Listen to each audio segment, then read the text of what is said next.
Gurave Namaha. Vaishnav स्थापितं येन भूतले स्वयं रूपः कदा मह्यं ददाति स्वपदान्तिकं वन्देऽहं श्रीगुरोः श्रीयुतापदं श्रीगुरून् वैष्णवांश्च श्रीरूपं सागरजातां सहगण रघुनाथान्वितं तं सजीवं साद्वैतं सावधूतं परिजनासहितं कृष्णचैतन्यदेवं श्रीराधा कृष्णपादां सहगण ललिता श्रीविशाखान्वितांश्च नमो ॐ विष्णुपादाय कृष्णपृष्ठाय भूतले श्रीमते भक्तिवेदान्त स्वामिन्निति नामिने नमस्ते सारस्वते देवे गौरवाणी प्रचारिणे निर्विशेष शून्यवादी पाश्चात्यदेशतारिणे नमो महावदन्याय कृष्णप्रेमा प्रदायते कृष्णाय कृष्णचैतन्य नामिने गौरविषे नमः। हे कृष्णा करुणा सिंधु दीनबंधु जगतपते गोपेश गोपिका कांत राधा कांत नमस्तुते तप्त कांचन गौरांगी राधे वृंदावनेश्वरी वृषभानुसुते देवी प्रणमामि हरिप्रिये वाञ्छाकल्पतरुभ्यश्च कृपा सिन्धुभ्येव च पतितानां पावनेभ्यो वैष्णवेभ्यो नमो नमः। जय श्री कृष्ण चैतन्य प्रभु नित्यानंद श्री अद्वैत गदाधर श्रीवासादि गौर भक्तवृंद हरे Krishna Krishna Krishna Hare Hare Hare Ram Ram Ram Hare Hare.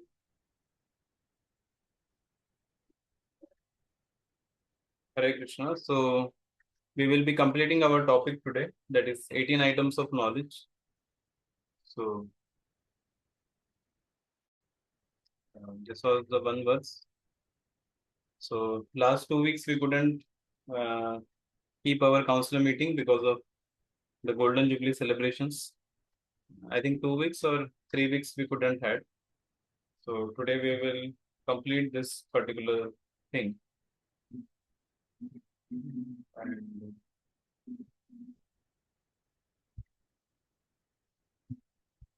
yeah, this is the Bhagavad Gita verse, that is chapter 13, text 8 to 12. And we have already covered certain humility, tolerance. What about simplicity is over or it's remaining? We did humility and non-violence, Prabhuji. Yes. We have done humility and non-violence. Simplicity we have not done yet. Sound is not good. Okay, we'll take simplicity. From here we'll start.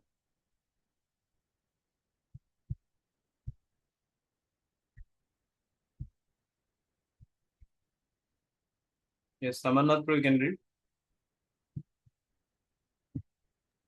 Simplicity means that yeah, simplicity means that without diplomacy, one should be so straightforward that he can disclose the real truth even to an enemy. As for acceptance of the spiritual master, that is essential. Because without the instruction of a bona fide spiritual master, one cannot progress in the spiritual science. One should approach the spiritual master with all humility and offer him all services so that he will be pleased to bestow his best blessings upon the disciple. Because a bona fide spiritual master is a representative of Krishna. If he bestows any blessings upon his disciple, that will make the disciple immediately advanced without the disciples following the regulated principles.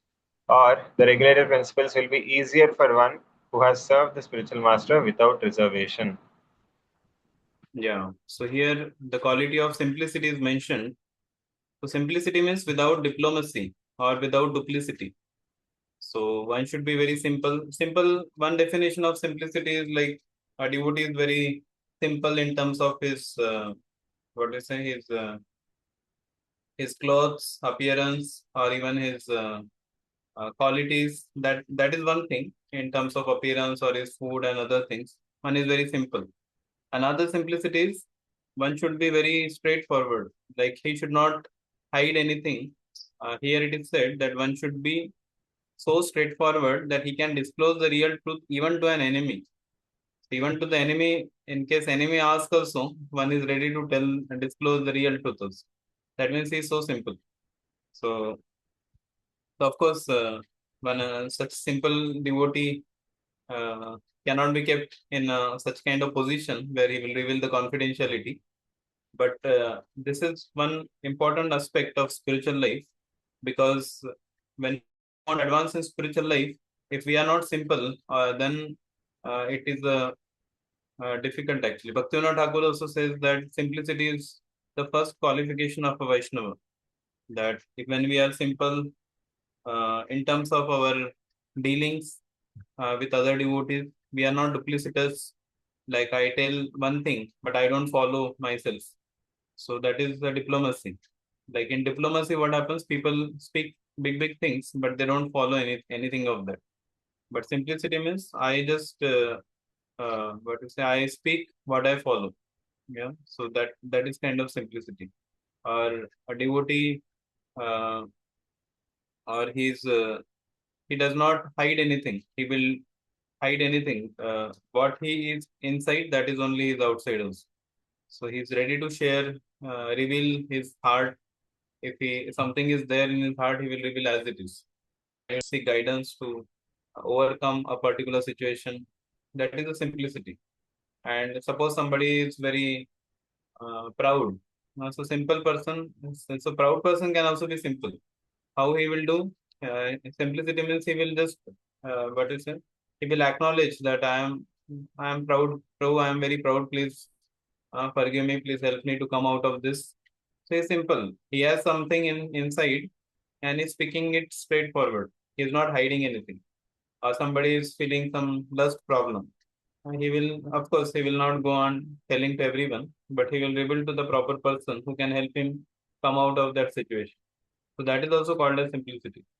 So basically, accepting our position as it is without hiding anything, that is called simplicity.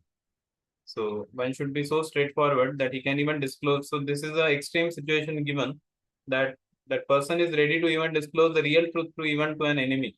Why? Because he does not consider other person to be his enemy. So he doesn't want to even disclose. It may happen that his own life may be at threat, but he doesn't worry about it. So in that way, it's simple. So we can see even Yudhishthir Maharaj was in such situation. He was not ready to say. He was disclosing truth even to the. He was not ready to speak a lie. Yeah, but of course, any whatever qualities we are discussing here, all these qualities are subordinate to the instruction of the Lord. If Supreme Lord tells that you should be diplomatic, then no, you say no, I want to be simple. So then that will not work. So if Supreme Lord is telling that you apply this, sometimes we are to somebody showing his humility. He says that Prabhu, I cannot do this service. This service is so exalted. It's not possible for me. But spiritual master says that no, you have to do it because I don't have anybody else to do this. Even though I know that you are not qualified, but then what can be done? I want to take my mission ahead and you have to accept this responsibility. You have to take a sannyas or you have to take initiation or some particular, or you have to become a temple president. So at any cost, you do it. So then he says, no, I am not qualified. I cannot do it. So the disciple may keep on telling that I cannot do it, but ultimately he has to follow what the spiritual master says. If spiritual master says that you do it, then we should do it. We should not think, oh, I am not qualified. Or that means it's a false humility. When it is the instruction is coming, then we should try our best to do it, even though we may feel that it. I may not be able. One thing is we can express our feelings that Prabhu, this I have this kind of weakness, so it seems that I may not be able to do. And spiritual master may say that okay, at least do it for some period of time until we get a next person, and once you get it, then we will appoint him. Or sometimes it may happen that a disciple may have so-called humility, but the spiritual master can see beyond that. Spiritual master can understand that this devotee can do it. And then the instruction comes, along with the instruction comes empowerment. So then one should go for it. Like uh, once there is one pastime, Prabhupada had told his, one devotee was there, he understood that Prabhupada wants to make me temple president. Basically, he was a grasta. And he understood that Prabhupada is going to, he already got the news from other devotees that Prabhupada wants to make him temple president. And he was a Grahastha with children and all. So he thought that I cannot do this. And he had all the reasons. He had already noted down all the reasons of how I cannot become temple president. And then he went in front of Prabhupada and he said, Prabhupada, uh, so he thought that Prabhupada will ask him to become temple president. But instead, Prabhupada asked him that, can you take sannyas? And he was shocked. He didn't expect this kind of question because he was thinking that Prabhupada will ask, will you become temple president? And I will give these reasons. But Prabhupada in turn, he asked that, will you take sannyas?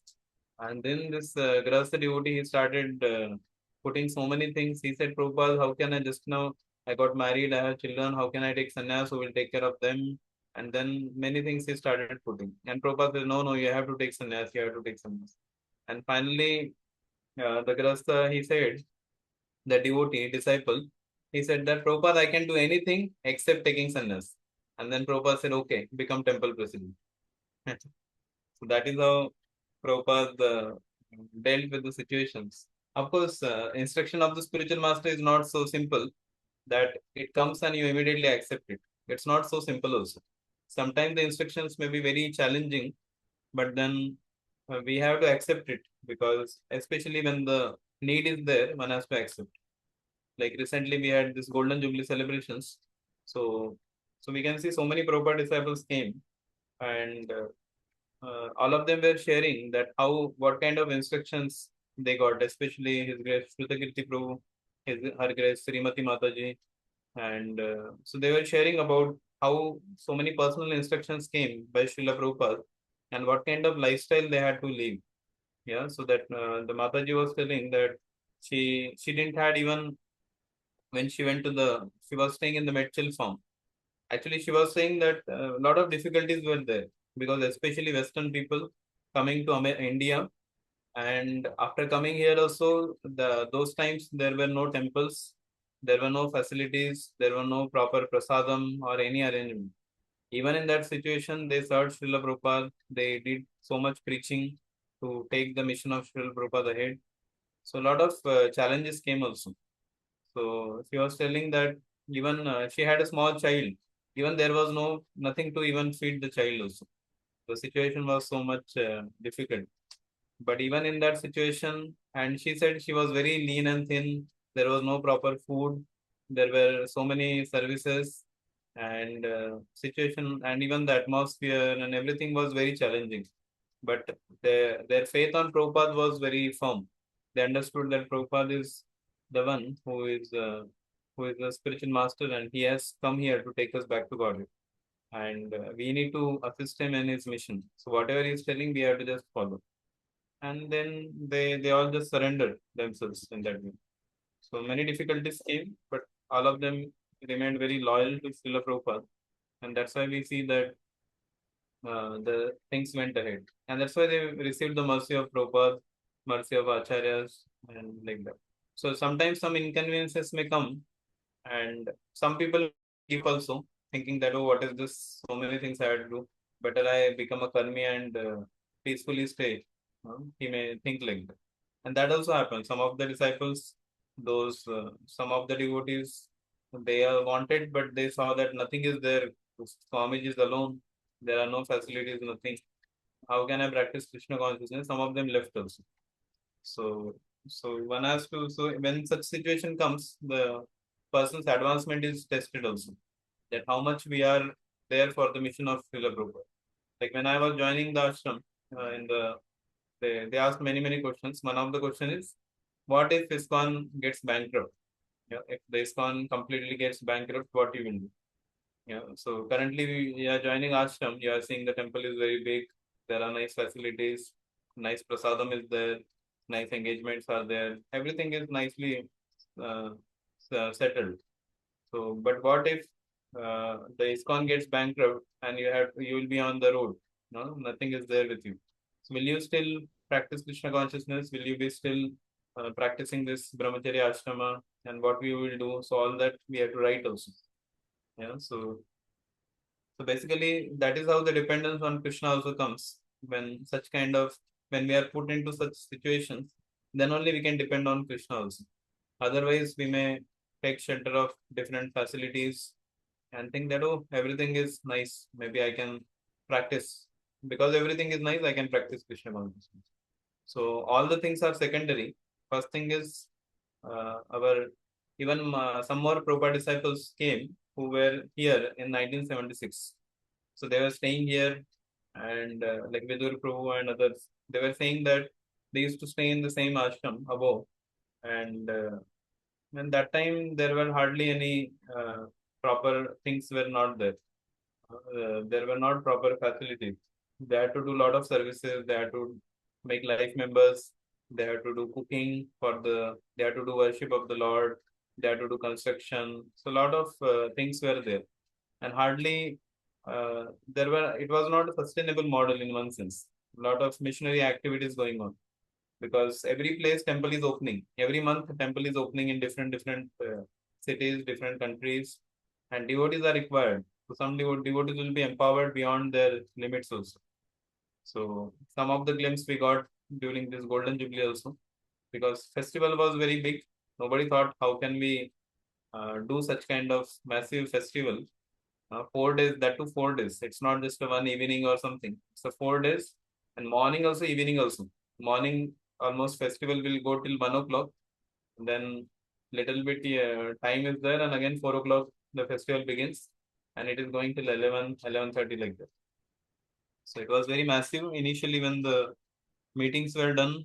It seemed to be very difficult. How can we accomplish this? And uh, so many things, doubts were coming, and some devotees said, "Oh, I think we are going too much. I think we should be little slow down." Some devotees said, "No, no, we will do it."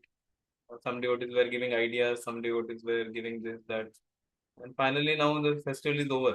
2 months from last 2 months it was going on, and now the different days were coming closer. 25 days to go, 10 days, 9 days, and actual festival came, and how it when it started and when it ended, that was also a question. So basically, and that time I understood, actually after the entire festival got over, then I understood, oh, these things are actually required, and we got to learn many things. Even many of you were also involved into doing of this festival. We also got some of the glimpses. So because many times we think that it will be very difficult to do this, but when the challenge comes, when we have to do that particular service, then after doing, then we learn many things also. While in the course of our doing the service, also we learn many things, and then so Prabhupada times also they used to have such kind of programs like we had for only 4 days. Now there is little rest, maybe till Janmashtami, and after that, no such big festivals are there. But Prabhupada times, this kind of big festivals were happening every city. Whichever place Prabhupada goes, the big Pandal program will happen where 10,000 people used to attend at least. So even in 1972 here in Hyderabad, exhibition ground, the first program happened. And then we know about Mumbai also, that Cross Maidan festival. That also attracted the crowd of 10,000 or 20,000 people.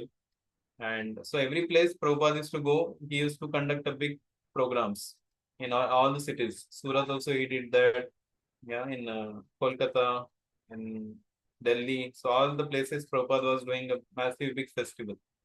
And even the American disciples, they were thinking, Prabhupada, how can we do this?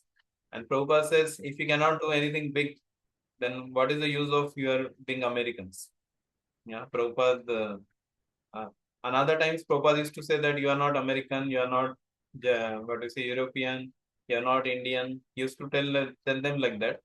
And when this particular festival arrangement came, that time Prabhupada said that, what is the use of your being American? So basically, he utilized the that particular being American as a chance to serve the mission of Chaitanya Mahaprabhu.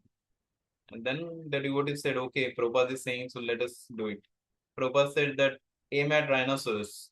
That means when you aim at rhinoceros, then if you Basically, Prabhupada said, aim at rhinoceros, don't aim at the rat. Because if you aim at the rat and if you get it, people will say, oh, what is the big deal? Anyway, rat, anybody can catch. But if you don't catch a rat, then people will say that, oh, even you couldn't catch a rat. What is the use? Huh? Even rat you couldn't catch. But suppose you aim at rhinoceros, Prabhupada said that if you catch the rhinoceros, everybody will appreciate. And even if you don't catch, still people will appreciate that at least you aimed at it. Because aiming at rhinoceros is not so easy. So he said, all of you are Americans, so you should aim at this. And these devotees, they conducted such massive programs in the Indian cities with dealing with Indian people, Indian laborers, and so many vendors and all. And they did it actually. Even in that situation, 50 years back, we can just imagine what was India. The roads were very difficult to travel with, the facilities were less, the funds were not there, there was no money to even properly arrange the things, but everything could happen by the instruction and the blessings and the empowerment of Srila Prabhupada. So even now also, so in this festival, some glimpses we got, and this then we understood that, oh, this is how the like one festival happened. So we get some learnings. Then the devotees became more expert also. Then they started going to another city. Then it was become like easy for them. They have already mastered the particular field. And then they will go to one place. They'll start a program and do the things like that. So this is how. So I just connected this with our quality today's, that is simplicity, because I've stated here.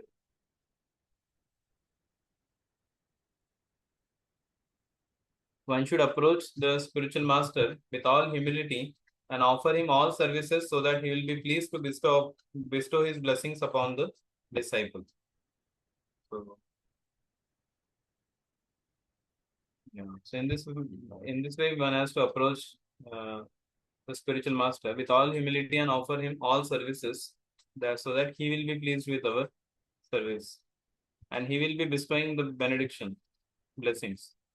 Because the bona fide spiritual master is the representative of Krishna, if he bestows any blessings upon his disciple, that will make the disciple immediately advanced without the disciples following the regulative principles.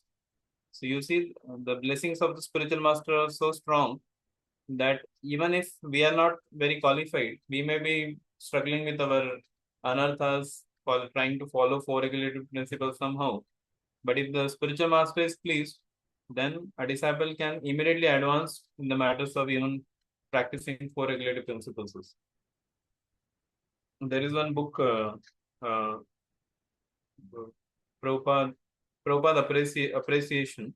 There, Satsuradas Goswami Maharaj writes about the power of devotional service and pleasing the spiritual master. It's so powerful that spiritual master can actually take away all the anarthas from our heart, from the root.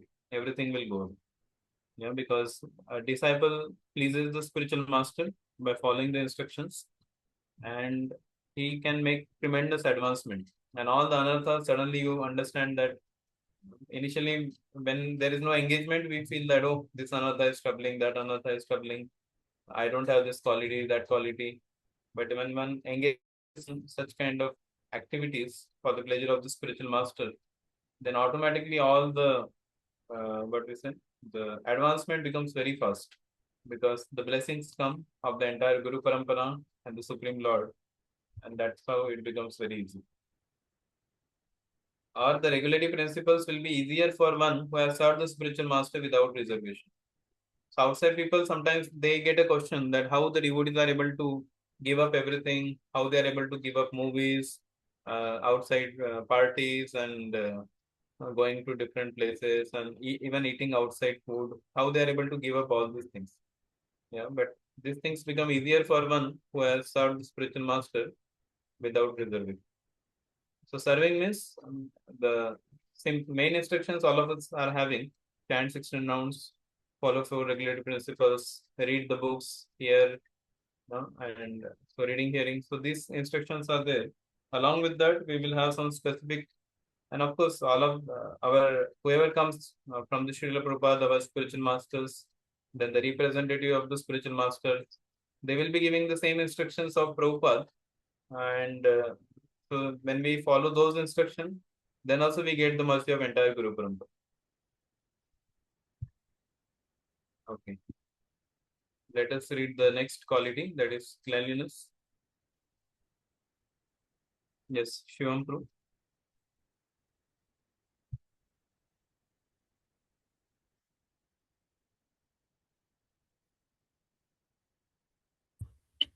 Actually, Prabhu, I'm in the lottery, so I can't. Okay. Next, Pranit Prabhu.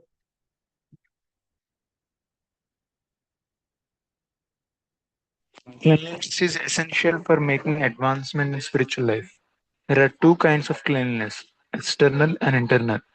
External cleanliness means taking a bath, but for internal cleanliness, one has to think of Krishna always and chant Hare Krishna, Krishna Krishna, Hare Hare, Hare Rama, Rama Rama, Hare Hare. This process cleanses the accumulated dust of past karma from the mind. Yeah. So cleanliness is essential for making advancement in spiritual life. Actually, there is a one proverb in English: cleanliness is next to godliness. Prabhupada says cleanliness is godliness, because cleanliness is godliness, because when you practice spiritual life, one has to be very clean. Not only just external things, but even internally, it's, of course, it is there. But even externally, one has to be, both ways, it has to be clean.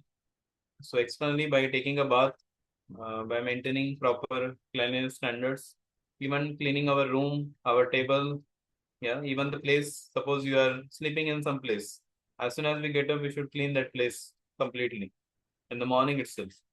And like I learned this from Radheshampru.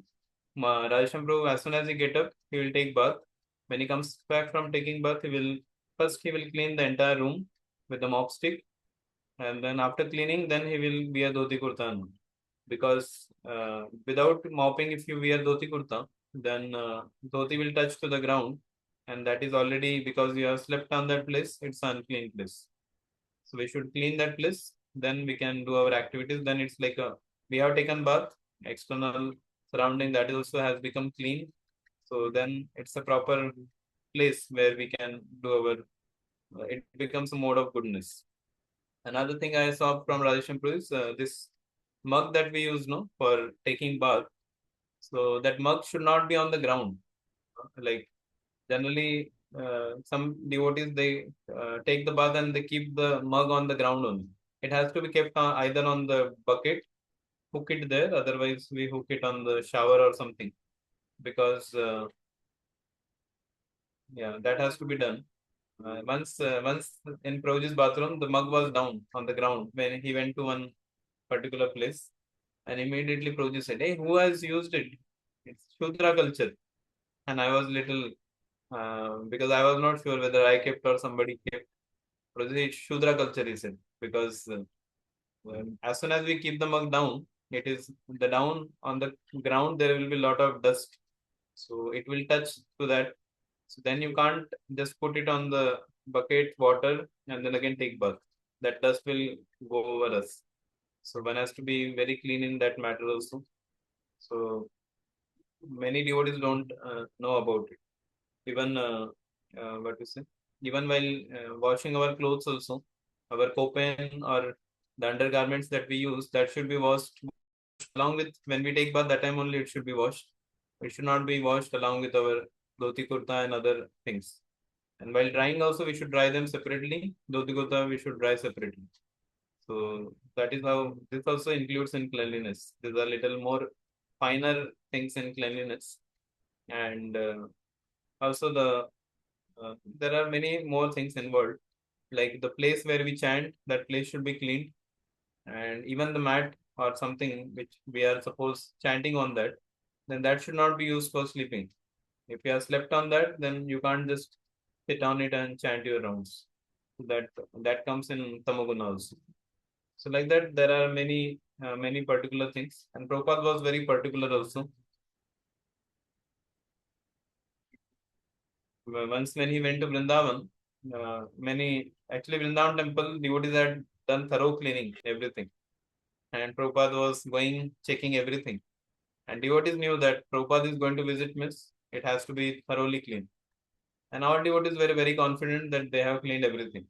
And Prabhupada went to all the places. And they expected that Prabhupada will appreciate also that, oh, this is good, that is good. But Prabhupada was silent. He didn't speak anything. He was going to one place, another place. Then Prabhupada says, let's go to terrace.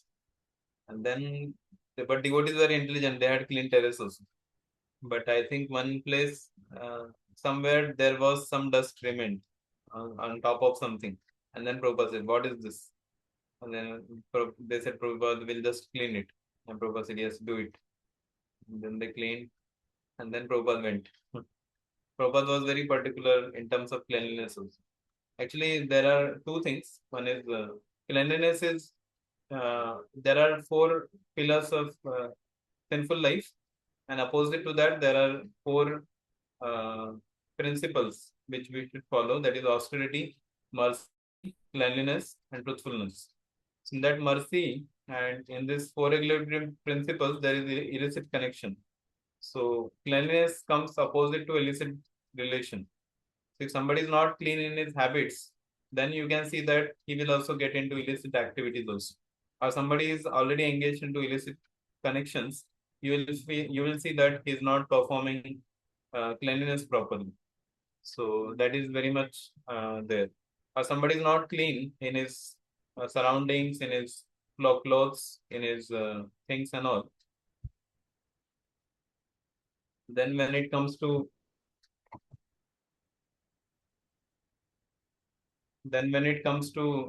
following this what is the regulatory principles, he will not be remain clean even in his thoughts also. Actually, surrounding is clean, our thoughts will also be very clean, and any impure thought comes, we will be able to say no to it very easily.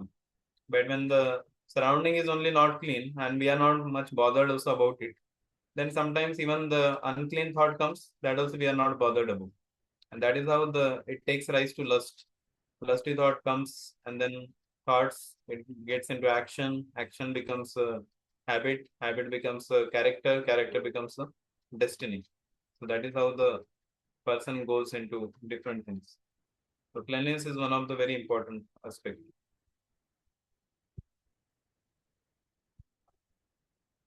Okay, we have 3 minutes remaining. 3.5 minutes. Actually, our regular meeting ID that we are using, somehow that I think another devotee is also taking meeting on the same ID. Both IDs are created through one account. So if somebody else is taking a meeting on that ID, we can't use that ID. That problem has come. And next 2-3 qualities are still remaining. Steadiness, positive, which we can cover in the next session, I think. Anyone has any question so far what we discussed?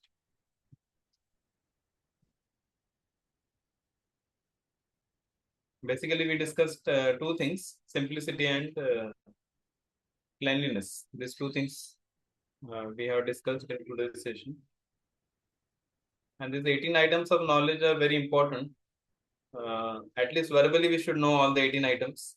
And one by one, we try to cultivate in our life. Just take one quality and try to completely get into that. And maybe our equals or somebody can tell us which quality we are lacking in. Maybe that quality we can work upon more.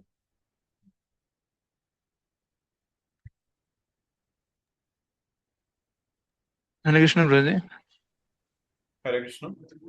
Prabhuji, do we have any lecture on cleanliness from Rasham Prabhuji? Yeah, A it will be complete there. lecture on. Yeah. Okay. You can go to radheshamdas.com and search with cleanliness. You will get it. Okay. But certain things Proji may not speak in the class also. When you associate with him, then you get to know more things like that. Yes. Or even suppose you have taken prasadam like we serve Prabhuji prasadam in the table itself. The table has to be immediately cleaned. Even if nothing has fallen, but it has to be cleaned thoroughly. Put some water, clean it, or even when you are traveling, then we should sprinkle water on the main seat is there. Just sprinkle some water and with some tissue paper or something, just clean it once. So that is also, then you can put your own bed sheet or something, then you sit on it and do your work. But we don't directly sit on the, because we don't know which all people have sat on those seats and they have slept there. In this place for sleeping only, train. So it's very much tamagun. So little bit we can sprinkle water, clean it, then put our own bed sheet or something, and then you can sit and do the work. Good.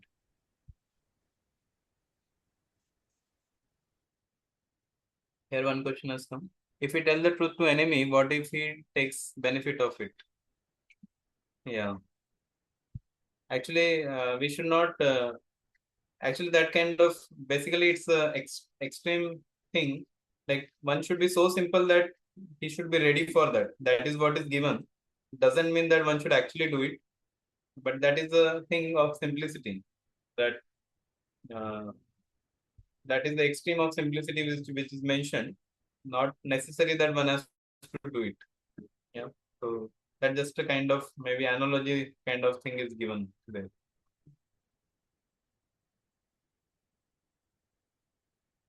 Okay, now less than a minute.